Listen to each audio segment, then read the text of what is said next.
শেষ পর্যন্ত এখন পর্যন্ত যাইনি, লক্ষ্য করি শেষ পর্যন্ত এটা কোথায় গিয়ে থাকে।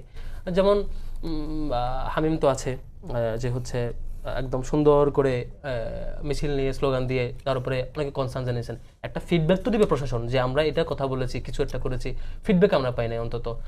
তারপর লক্ষ্য করলাম এই যে হামিম বেশ চমৎকার কাজ করে আর কি, আমাদের বড় সংগঠন, সোর্স ভালো, তো বড় সংগঠন হয়ে তার কাছে অন্যান্য নেতৃবৃন্দ এটা না পারলেও হামিমের নেতৃত্বে ভেরি রিসেন্ট মুজিব হল, বিভিন্ন হল, আরো অনেকগুলো হল, এফএচ হল, বিভিন্ন হলে বেশ খাওয়া দাওয়ার আয়োজন হয়েছে।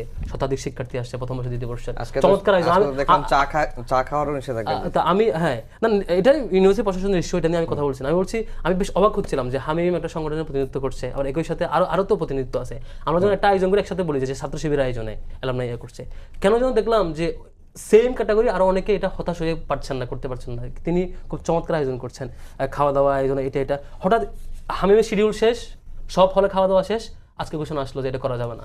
মানে চমৎকার, মানে ম্যাচিং পাচ্ছে আর কি। একই সাথে মানে এই যে প্রশাসনের এরকম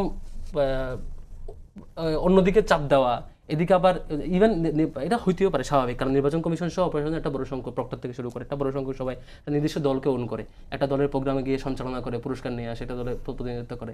কিন্তু শিক্ষকদের কাছে আমরা এটা চাই না, আমরা চাই। যাই হোক, আমি মনে হয় দীর্ঘায়িত না করি। জি।